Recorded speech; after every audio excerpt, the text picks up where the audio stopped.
Vous avez décidé aussi de vous investir aux côtés des parents de Saoban en parrainant l'association qu'ils ont créée. Quelle a été l'envie pour vous? Alors évidemment, j'imagine qu'ils vous ont sollicité, mais pourquoi avoir accepté? Mais si vous voulez, moi j'ai trouvé que c'était formidable d'avoir cette énergie alors que on a déjà quand même le poids de la gestion au jour le jour d'un quotidien difficile avec un enfant malade qui a une pathologie chronique. Et je trouve qu'on ne peut qu'encourager les gens qui ont cette énergie pour faire une association. Ça me semblait impensable de ne pas accepter.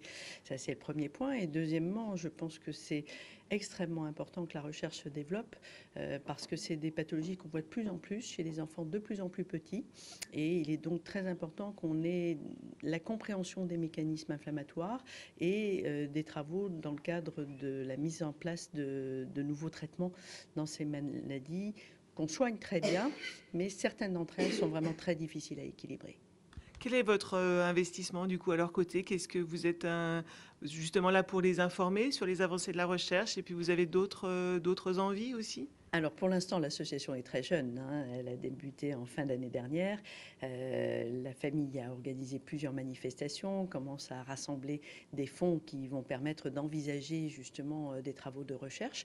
Ça va se faire en coordination avec le professeur Remeleux pour savoir à quel endroit on investit plus précisément cet argent qui est récolté.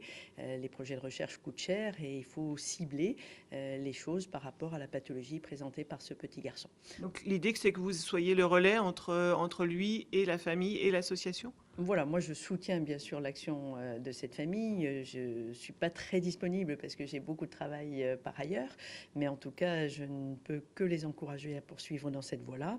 Et en ce qui concerne l'utilisation des fonds, il y aura bien sûr un comité qui va décider de l'attribution de ces fonds à tel ou tel projet de recherche. Mais c'est le début, hein, donc il faut commencer à monter les choses doucement. Mais ça marche très fort parce que cette famille a énormément d'énergie et je suis sûre qu'elle va réussir dans son projet. Merci à vous.